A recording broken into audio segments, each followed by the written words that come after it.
Hey team, good morning. My name is Carlos Ortiz, and here with me is also Paul, Aura Product Managers. Paul, good morning. Yeah, good morning. Hi, everyone.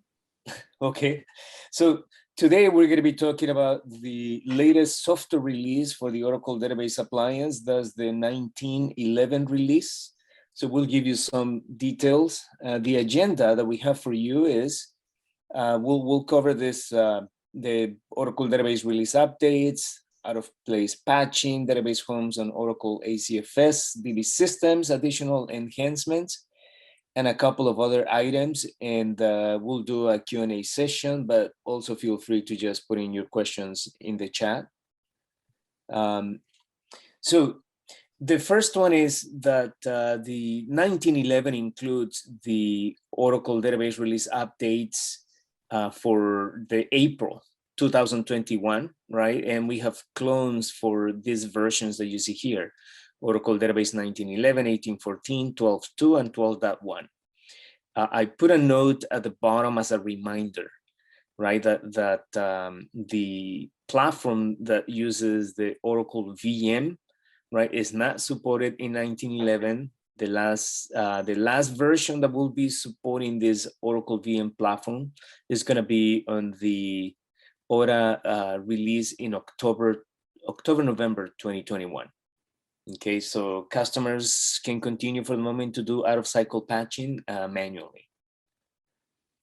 Okay, and so the first feature that we have, right, is out-of-place patching.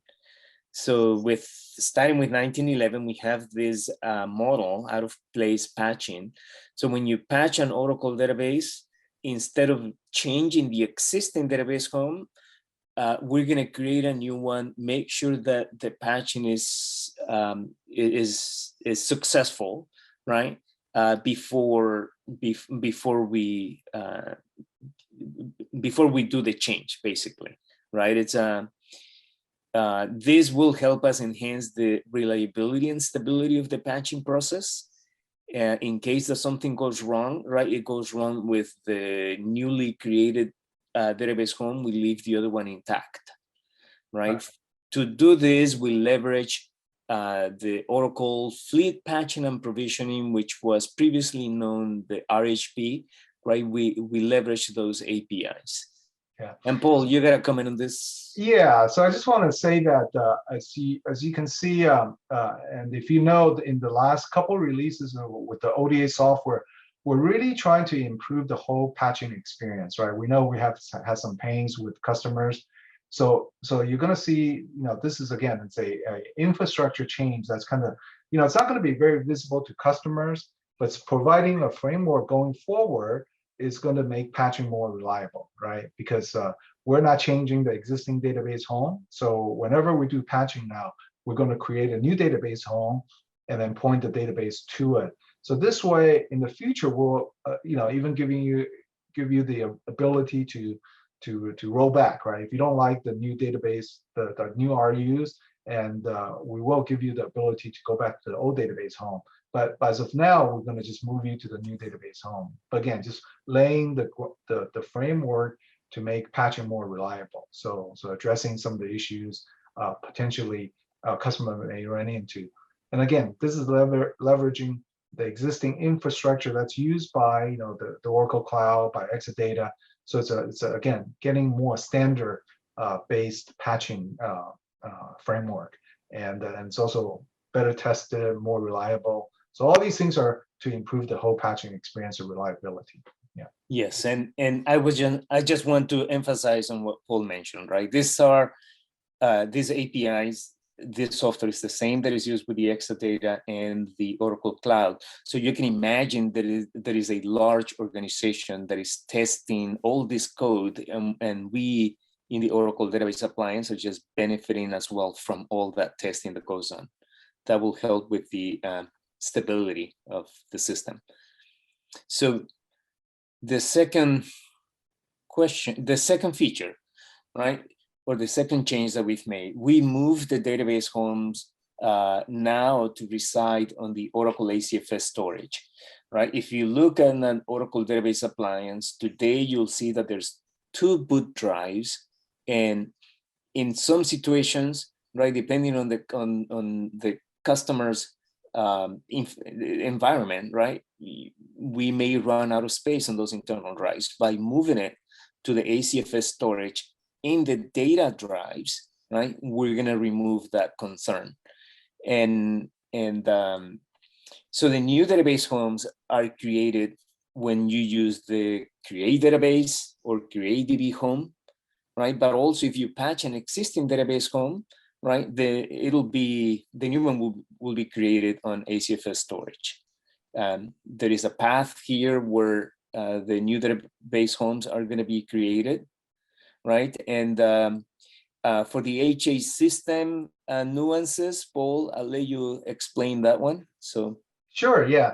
Again, so this is addressing the concern that has been raised by our customers for a while now, right? Because as you know, whenever a customer create a new database, automatically by default, we create a new database home, right? Which could be anywhere from 4 to 10 gigabytes now, right? So if we have customers that have 10, 20, 30, even 40 databases. So that takes up a lot of space on the local boot disk. So with this feature, we're putting all the new database homes, starting with 1911, on the data disk, which is, on the HA system will be on the shared storage, right, which could be as big as, 500 terabytes raw storage, right? So then I really removed the storage capacity limitation for, in the past for the boot disk, right? And so by default, there will be 3 file systems created when you create a database home. That's the shared storage for the database home, but we still retain some of the node specific information in the Oracle base for each node, right? So each node also has its own file system on the data on the ACFS that will contain, like on the HA system, your node 0 will have all the diagnostic information for that particular node in the older base file system for node 0, and then another for the second node, the node 1, it will still have its own Oracle base file system on the shared storage, so that they can still have kind of node specific information, such as diagnostic data for each node. So they still have some node specific information in their own file system. So that's kind of how it's designed. But for the Oracle binary, it will be in the shared database home on the HA system on ACFS. So that's kind of how it's arranged. And again, just provide more storage for customers that want to have a lot of databases, a lot of database homes, so that's not going to be an issue. It's not going to be limited by the local and boot disk. Carlos? Okay, so thank you. And here is just a quick diagram for you, or screenshot, right, for you. So this is the screen when we create the appliance for the first time, and you can see on the bottom left with the red and green arrows, right, where you select the disk group where the database homes are going to be located, right? It's in this one, it was just showing the data, but you can choose data, Rico, etc. So just an example. And so another change with 1911 is with regards to the database system, right? This is the KBM for Oracle Database. We have some enhancements. With 1911, now you can back up and restore the database, run Oracle Data Guard. You can scale up the database system shapes. When you create a DB system, you specify the Oracle database shape that you want. And I'm going to show you a screenshot in the next slide, how you can modify or scale up your shapes. There is a new type of CPU pool for database systems that we'll also cover in detail. And the other one is now you can have a separate virtual network. On the previous 1910 release, it was only one, the default pubnet, right? And with 1911, Flex Disk Group is supported. You can select mirror or high for the database redundancy when you create it. And also with database delete, right? In 1910, there was one manual step that needed to be done. With 1911, it's all automated. And there is, when you delete it, right, it deletes the DB system, but keeps the database and data in place. And there is a force option that if you also want to delete the data, right, you can use this parameter on the force parameter to delete the database data. Yeah, so just want to add something, Carlos, that Sure. yeah, so basically this release is really making KBM for database more equivalent to our existing OVM, right? As you know, our legacy virtualization technology is based on Oracle VM or OVM.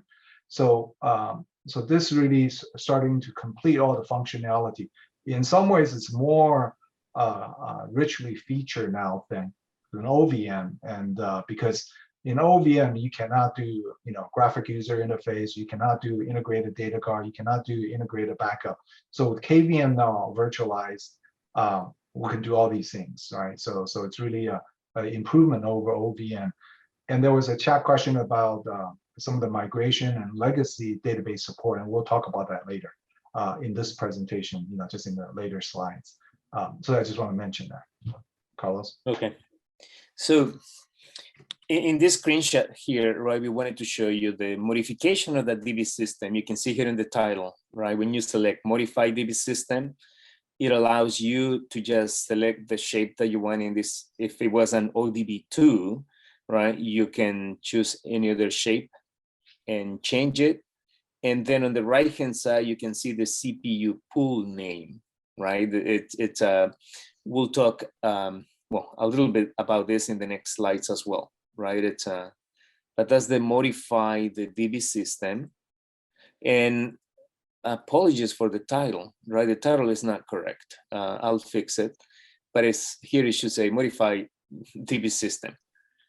Okay, and so on this one, right? You can see on the left menu the CPU pool. With 1910, when you click on create CPU pool, it was only the bare metal for databases and the VM instance for your application KVMs. With 1911, there is a third option now, and this is the DB system share pool, right? So you can create a pool and you can share that pool with multiple DB systems or KVM for databases, right? But we call it DB systems. Okay, and so here's the CPU pool, right, for application KVMs, and I'm gonna let Paul, you can explain this and the next slides on the CPU pool. Sure, yeah. So we introduced the concept of CPU pool in 1909, and but I just want to first, I know there's some confusion about CPU pool and KVM for hard partitioning license. So we will have a FAQ with more details that we'll announce to everyone, so you can look at, and we'll talk a little bit about that in this presentation, but we'll have more details coming. So the idea is that the CPU pool is really for resource management, right? CPU resource management. So in this case, we're actually looking at mixing of bare metal database and application in KVM, right? So this was our first initial implementation. So on the right-hand side, you can see all the bare metal databases, using CPU pools, and you have a dedicated CPU pool for DB4, but these are bare metal databases, right? And on the left-hand side, you have application KVMs, again, sharing a CPU pool for application KVMs. So please go to the next slide, Carlos. So then with 1910, which is our previous release, we allow for the first time to use Oracle Database in KVM, which we call it DB system. And the reason we do that is this is the terminology used by the cloud, right? So we want to be as consistent with the cloud experience as possible. And then that's why we call it DB system. So whenever you heard the word DB system, just think of database in KVM. That's what it is. And in the first implementation, we automatically assign a CPU pool dedicated for that database, right? So that's why you see every DB system or database in KVM has its own CPU pool. So that was 1910. But with 1911, we want to make it more flexible. So go to the next slide, Carlos.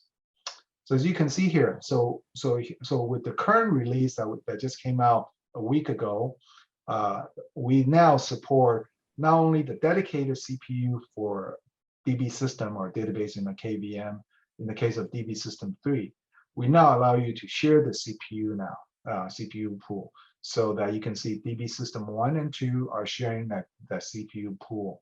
So the questions come up already about hard partitioning license, right?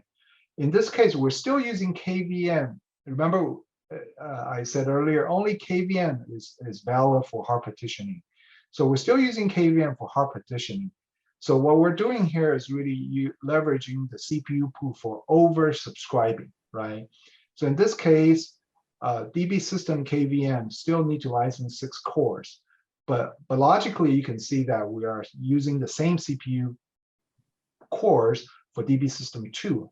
Therefore, we're still using the KVM as hard partitioning license, but we're just using the CPU pool for oversubscribing. So even though you have 2 KVMs here, but you only need to license the 6 cores because we're still using the KVM for the CPU core boundaries, right? So this just to make it clear because that questions come up. So again, KVM for hard partitioning, CPU pool for resource management, but in the okay, do you have anything else to add, Carlos? Yes, I just want to I just want to point out that if you have a DB system or you want to run an Oracle database on a KVM and you want to dedicate those CPU cores, right, you can still just let the internal CPU pool be defined, and you can ensure that that DB system is going to use this core. So you can have that combination, right, in the same system. Yeah, and it's automatic. The way to do it is when you specify the database in the DB system, you specify the shape, right? So it implies number of cores. Then we automatically assign a CPU pool to that database based on the DB system you pick, the database shape you pick for that DB system. So it's automatic. You don't have to worry about it. It's very, very simple and efficient. And yes, if later on, like this DB system, right, you want to add it to this CPU pool here, right, as we showed on the screen, right, on this modified screen here, right, you just go and specify the CPU pool for that DB system, and it will automatically get rid of that internal CPU pool and move it to be mapped to that to this CPU pool here, and you have 3 DB systems going to the CPU pool, so you have that flexibility. Okay, so then other items that were released with 1911 is that we give you the FIPS 140-2 level 1 compliance with the Oracle database, right? So nothing needs to be done. It's just is supported in a newly provisioned system or patch, right? You don't need, no intervention is needed for this compliance. And the other one is that we support the adaptive classification and redaction, right? This helps sanitize sensitive information, such as the examples that you see here, right? IP addresses, MAC addresses, etc., from the diagnostic collections, right? So those files are not gonna display that information, right? It's you have the option to enable or disable it using that Aura CLI and the buoy. So those are two new features. And so this, right, this covers the main features on 1911, but we want to take advantage of also of this meeting to just give you some information on the FAQs, right? The frequent questions that we get around KVM. And so we'll cover 3 or 4 slides on this. So Paul, go ahead. Yes, so this is published as a blog. So we're constantly updating and changing and adding new information. So please make sure you just Google ODA blogs, right? You can find a lot of different useful topics. And then we have number of FAQs. So we have the KBM FAQs out there now, and we will come up with the licensing FAQ pretty soon. So let me, and then since we published the blog, we have gotten questions, right? So I want to just kind of revisit some of the questions for some of you. So here I want to talk about the KVM storage, right? There, when customer create a KVM, there are a number of different storage constructs, right? So I want to just give you some idea. So on the application KVM side, it's what we call compute instance. When you see the terminology, again, this is the terminology used on the Oracle Cloud. That's what we call a compute instance. So then when you see that on the screen, it actually just means it's an application KVM on ODA. And then there are a number of different types of storage. Again, so there's a VM storage, there's virtual disk, and there's a VM disk, and just want to let you know what these things are. So VM storage is really just the storage pools that could be shared by multiple application KVMs.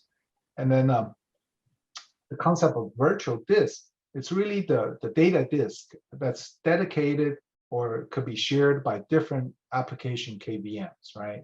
And it's optional. If you don't have that, then all that data will go into the VM disk. That's a third item, which is a virtual disk that's dedicated to any application KVM. So that's per KVM, and it's used for storage of the operating system image, whether it's a Linux operating system or a Windows operating system. So that's where the image gets put on. It's the VM disk. And if you don't have any virtual disk, all the data will also go on that disk. So that's kind of the application KVM storage.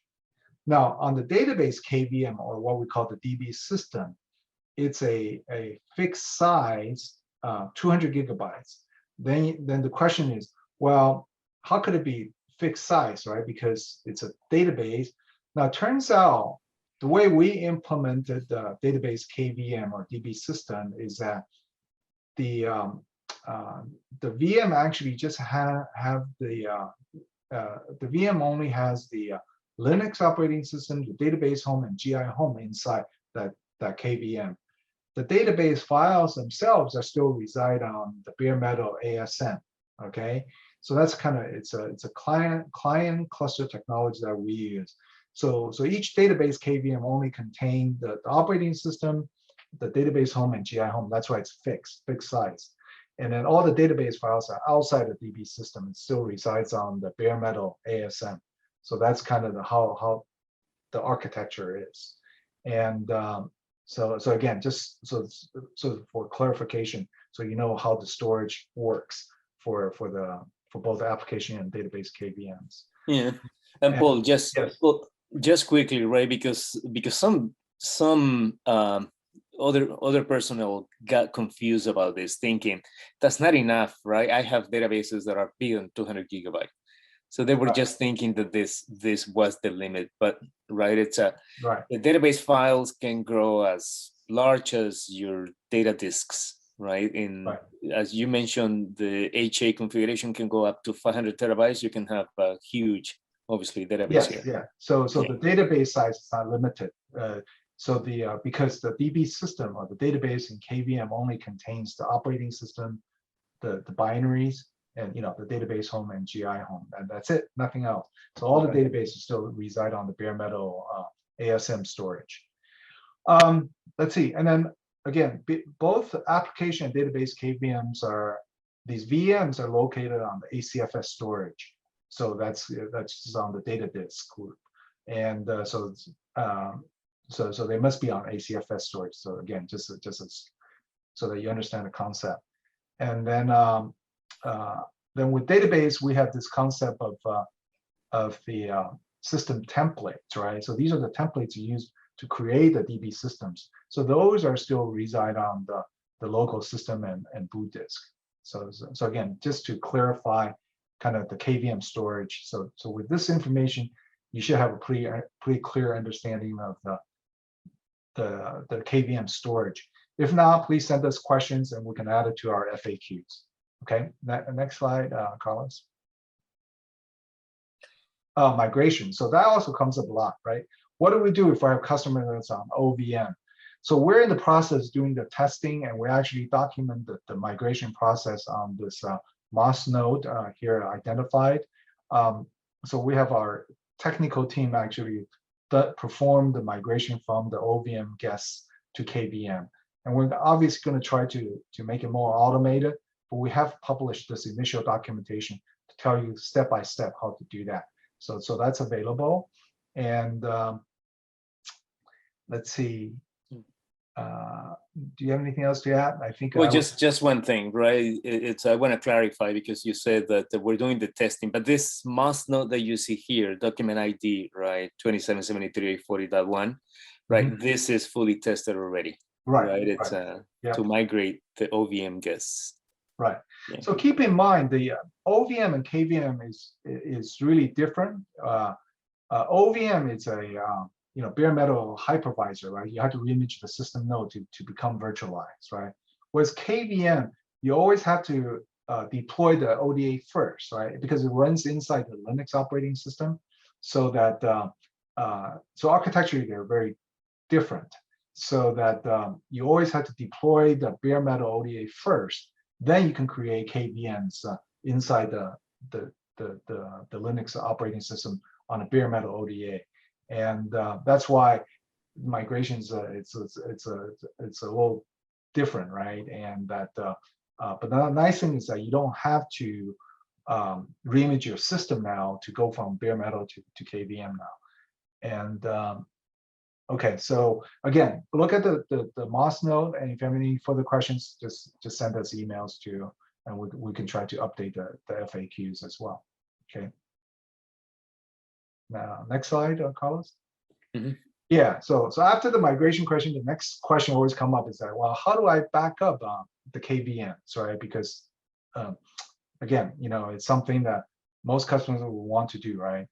And so we also have published another tested steps, right, to back up application KVMs. So that's in this MOS node.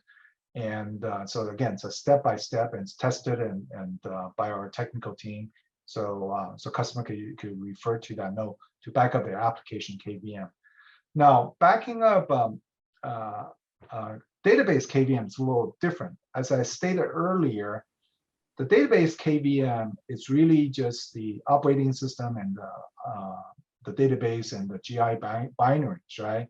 So that the database themselves are outside of that database KVM, right? They're on ASM. So so at this time, so it may not make sense to back up the database system because it doesn't include the database, right? So so what you still want to do is, again, always back up the databases themselves, using RMAN or whatever preferred tools that you have. Now, we are looking at ways you could technically back up the DB system image file, right? But again, because that only contains the operating system and database binaries, may not be that useful. And then also, how do you resync to the database files, right? If anything changes in the database itself, then your DB system becomes invalid anyway, right? Because again, it's not synced to the data files, right? So we're looking at that. There may be some corner cases might be useful to back up the DB system, but really the normal database backup, all the best practices, like using RAG, using DataGuard, still valid, because what's it running inside the database, the DB systems is like any other database, right? So you still want to do all the protection that you normally do with that, because the DB system, again, only contains the operating system and database homes and the GI homes. So you still want to protect the database like you normally would do with a bare metal, database. But we are looking at ways maybe potentially to, but that's kind of in the early stage of talking about backup DB system, because it doesn't contain any data files, right? So kind of how useful or relevant it will be, we're still looking at that. I think that's all I have for now. Do you have anything else to add, Carlos? No, that's pretty much it. And I noticed someone raised the hand, and but so there are some questions. If we can do that, let me see. Yeah, we can open up to questions, and you probably have to unmute yourself, or you can send it to chat. I think there were a couple of chat questions. Yes. Okay, I see one question about for database running on bare metal, is it still considered best practice to use ACFS storage? I think if you're running database in bare metal, then you have a choice of putting the data files on ASM or ACFS. Obviously, there's trade-off. It's pretty well known. If you need like snapshots, then you need the ACFS to take quick snapshot of your database. But bare metal on ASM, it's simpler and maybe slightly better performance because you don't have that ACFS overhead, right? So that's still the same. That's not changed. And then Yeah. And I'm displaying the FAQs here. Can you read them? You can see them? Yeah, I'm looking at the chat. Okay. So the next chat is, can the OS be patched without bringing down the database? Let's see. So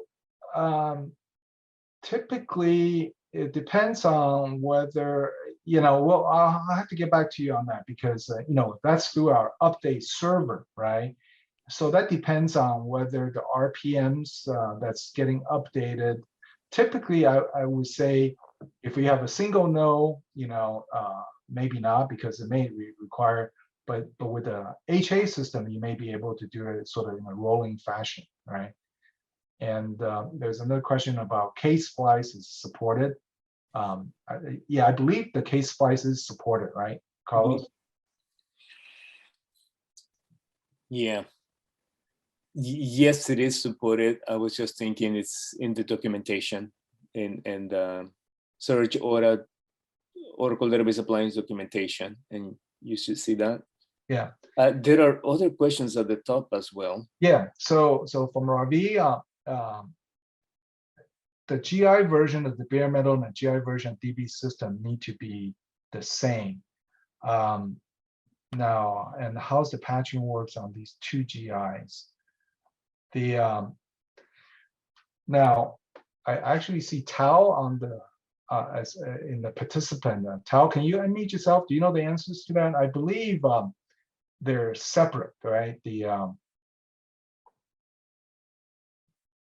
Sorry, what's the question? Okay, so the question was that there's the GI for the bare metal, right? And then there's that's obviously on an HA system, and then and you have the GI in the DB systems, right? So do they have to be the same? I believe that's not. They don't have to be the same, right? They are separate. Right, because yeah, so they're not the same. And let me see. The question is that.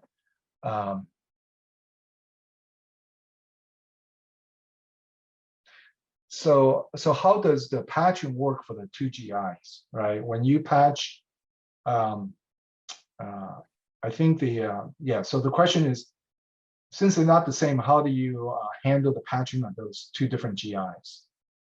Do you know, Tao? They are patched separately. Right. Okay.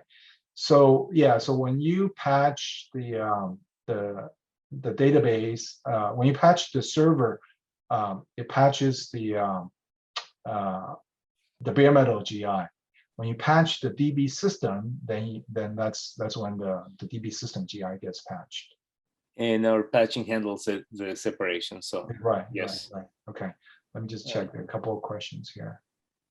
It says, what is the mechanism how the bare metal ASM is presented to the database system to store data files? Right. So this is leveraging our client cluster architecture. So if you go to our documentation on the clusterware and so that's my understanding is based on that architecture, and So that's how we're able to talk to the ASM through the DB system. Yeah. And there is a question on licensing, right? If I have a bare metal database with a core-based licensing constraint, is there a way to use the other cores? In this slide here, if you look at it, right, it's you have this situation, William, you're talking about on the right-hand side. If you have a bare metal database with a core-based license constraint, is there a way to use the other cores in the ORA?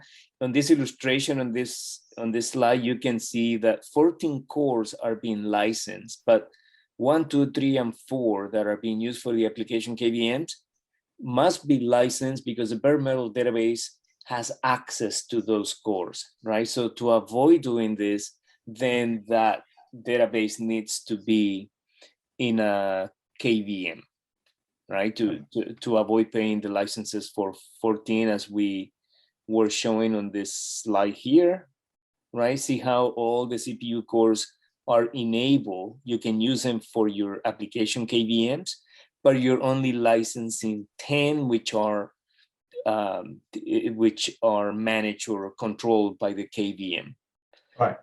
Yeah. To add to that, so the minute you put a database in bare metal, the rule for bare metal license applies. So basically, all the activated cores need to be licensed. So to take advantage of the hard partitioning, you really have to put everything in KVM. So you have to put your database in KVM and then your application in KVM, so that then you get the benefits of the hard partitioning. So that's kind of what we recommend. And some customers or partners, when they see this slide, they says, well, why can't I just license but what the CPU pool is limiting, right? That would be ideal, but that's not the rule today. So CPU pool is just to manage the CPU resources. It's not for licensing. The situation that that we're having is this ODA has had AutoCLI update CPU core enabled, and they've used that to chunk it down to where the licensing is appropriate for their database. And they were wondering, is there any way to use those other now disabled CPU cores to run VMs? But it doesn't look like that's the case. That's correct. Only if you put the database in a KVM, then you can use the other CPU cores. Yeah, it needs to be converted into the KVM environment. So you can migrate from your bare metal to, you can enable all the cores and then migrate your bare metal database to KVM and then create additional KVM, because all the cores are available now, right? Then you can create additional KVMs for your application. So that's how they can migrate from the bare metal to virtualized. Yeah. Okay. Paul, there is another question here from James. Slide 17, but bare metal GI cannot be modified. Please explain. Let me go to slide 17. Slide 17. On the second one. Backup database KVM. Yeah. So again, this is kind of early stages, right? As I said earlier, the DB system itself, it only has the operating system, the database homes, and the GI homes. So all the data files are sitting on the ASM, right? Now, if you back up the system, the DB system image, you're backing up only the operating system binaries and the GI. And so you take a backup of that, and then you continue to run the database so that you change something to the database or the GI, right? So those bits are changed for some reason, or the database data itself has been changed. Now you restore the DB system from some point in time from the past, but it's not sync up with the database anymore, right? So therefore, how do you reconcile, right? Because it's not basically they're out of sync, right? So there are a lot of issue with that, right? That was just one potential issues because if you change, but again, this is very early, so we're looking at whether it makes sense, right? Because typically what you want to do is you want to back up the database some point in time with your system image some point in time, so they're both in sync when you restore them they could be in sync. But if you only back up half of it, the other half goes out of the sync, then it's not a valid, you have some consistency issues, right? So again, yeah, just ignore that. Right now, there's really no good reason to back up the DB system by itself, right? Because it your database is going to go out of sync almost immediately, right? If you do any update to a table, right, then basically the things could go out of sync very, very easily. So that's all there is. That's just one example that obviously if you change the GI subsequently, then then the database, the whatever the DB system is invalid anymore, right? So if I understand you correctly, this is James. If I did both of them, the DB system image file and backup using RMAN, do a restore of my image file, and then after that, restore my RMAN to a certain point in time. Anything after that point in time when the DB image file was backed up, from that point onwards, all of my RMAN backups could no longer be applied because things wouldn't coincide anymore. They'd be out of sync with the image. Yeah, possibly, right? That's what we're looking at, like kind of what makes sense, right? Because again, because the data files are not in the DB system, so it's not a holistic package. Well, I wasn't relying on the database files in the DB system image file, but rather doing a recovery of the DB image file and then recovery of databases, and then roll it forward to the point that I wish to be at for all subsequent RMAN backups that were taken from that point on. That's what I meant. But that's not currently possible at the moment. Right. I mean, it may be possible, but we have not tested, so we can't tell you whether it works or not. Yeah. Okay, good. Thank you. Okay. I mean, Paul, if going in the FAQs, I'm sorry, on the chat, right? It's I see. Going back. Will it be supported some external backup software for the KBM deployments in Oracle Database Appliance? Any application that can be installed on the standard Oracle Linux KBM can also be installed here. So I would assume then, yes, you can, right? Install the software. Right. What was the question again? Sorry, I missed the first part. Is it supported? Do we support external backup software for the KBM deployments in Oracle Database Appliance? Okay, so that's well, first of all, like I said, DB systems are a different animal, right? For application KVMs, they're just files, right? Because it's all self-contained, right? So looking at the, if you look at the MOS node, it'll identify all the files that's associated with the application KVMs. Then any software could back up those KVM files. Those are just files. Yeah, and you know what? It's I want to show our viewers here that if you just, this is what we're gonna do also. If you just go to ODA blogs, right? You go here. We've put in this KBM FAQ. So we're certainly gonna take some of these questions that we're discussing today, and we're gonna expand this section. So just feel free, go there, check them out, right? It's so we'll be reviewing some of these questions and add them to our list. Do you see other questions, Paul? Nope, not anymore. Yeah. Unless anybody want to do a voice question, we can still do that. Is there a limit in the number of KBM application VMs that we can create in Aura? The limit just depends on the resources, right? There's limited memory, CPU cores, and storage. And storage. Yeah. Someone had a question, verbal? Yeah, James? Yeah, I had a question. It was regarding the license pools. I'm going to use a scenario here. KBM1 has pool 1, KBM2 has pool 2. And pool 1 or KBM1 associated to Enterprise Edition diag tuning. Of course, I'm talking database here, not applications. Yeah. Pool 2 and KBM2 are associated to the same complement of software. However, additionally, they have encryption. Do I have to have the same number of encryption as the total pool count of both pool 1 and pool 2? Or am I isolating my pool 2 for encryption only requirements? That is a good question. So are you saying that both KVMs are using the same CPU pool, right?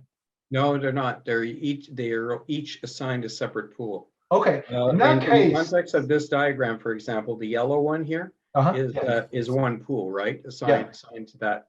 And then the blue one would be another license profile. So Enterprise Edition diag tuning on the blue one, and then the same suite on the yellow one, but it includes encryption.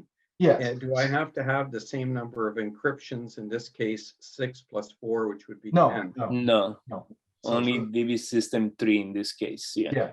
That's what I'm looking for. Thank you. Yeah, that's the whole advantage of KVM with different different KVMs, is that you can license different options with different KVMs. Now, but it's an interesting thing that you mentioned that for example, if you look at the blue, right, if you have DB system 1 with partition license option and DB system 2 with let's say like a rack or something, right? Different options. That potentially you have to well, actually that doesn't matter, right? Because you still only license 6 cores for each, so that should be okay too. So in your scenario, that's the whole idea of KVM, is that each KVM can have its own options. Yeah. Okay, and that's why I was lining up with the KVM and the ODAs. Absolutely. One other question. Could I isolate a KVM, KVM1 on one node of the ODA HA, and without using rack clustering, have KVM2 sitting on the other node with different license profiles, but not have to match the cores across the 2 nodes? Yes, you can do that. Yes. Okay. No, let me, what I'm getting at is that it's single instance database on 2 nodes, right? No, the database system is associated to one node at only on that node, and then I have another database system on the other node. Right. And they're independent of one another. Yeah. Okay. Yeah. So that's correct. Yeah. So you can have different options, of course. And then additionally, I could also set up a rack with a KVM shared between the 2 nodes. Yes. As long as I have rack licenses to cover both nodes. Yes. With the same number of cores. Yep. Thank you. All right. So 2 more questions came up. So from Ravi is saying, having 2 CPU pools for DB systems, can we have DBEE for the DB systems that use pool 1 and SE2 for the pool 2? Well, yeah, so this question's come up before too. So so the standard edition is socket based. Okay, so the way it works is that it's hard to mix the 2 because again, the licensing metrics is different.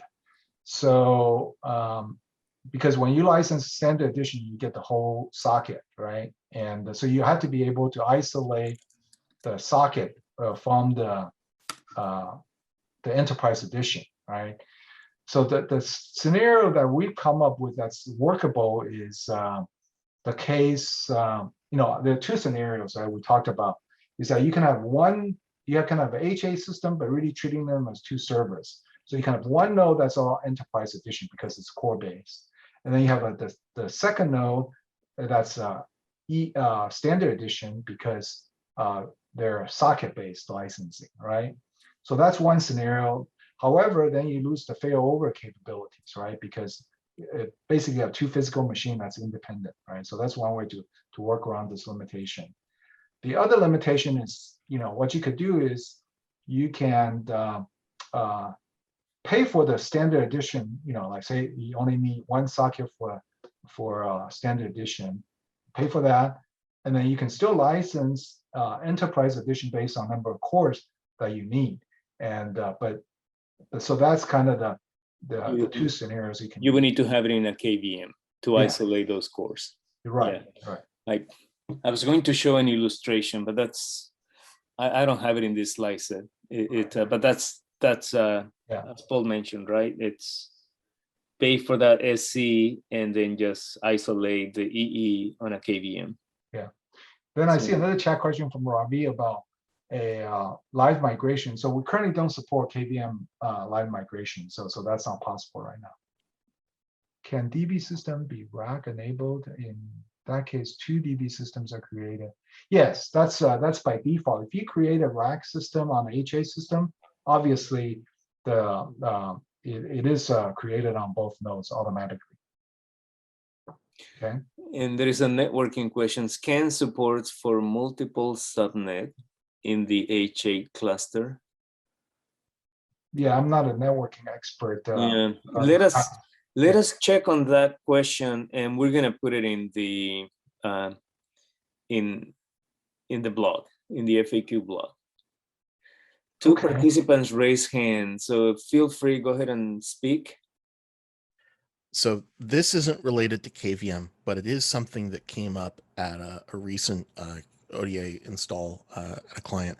They have a operational constraint that typically their any system, Linux, Windows, whatever, is joined to their Active Directory with LDAP. Is that something that Oracle has tested or can recommend? Carlos? Yeah, the Oracle Database Appliance, today we don't support directories like Active Directory, right? It's something that we're working on, we're looking into, so stay tuned, we'll have more information on that coming. Yeah. Okay, because we they were they were just about to enable it with SSSD by themselves manually. So I'll go ahead and tell them that Oracle says please don't do this. Yeah. I mean, today when you go to the GUI, there's one Aura-admin user, right? That just has access to everything. And in the root system. So we're working on something and we'll be providing details in the future. Okay, sounds good. Any other questions? We're coming to the top of the hour soon, so. Yeah, someone else raised their hands, Oscar, or just feel free to speak. Yeah, I'm here. Okay. But several questions were answered. Just only have a couple of questions. One regarding the version of Oracle Database supported in this new appliance software.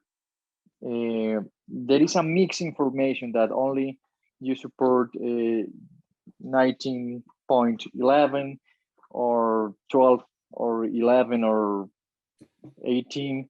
What is the correct version that we support in this software Aura version? So currently the plan is we support Oracle Database 1910 and now 1911 in the DB system. So that's kind of the minimum requirement. However, we do have customers that want to run older database.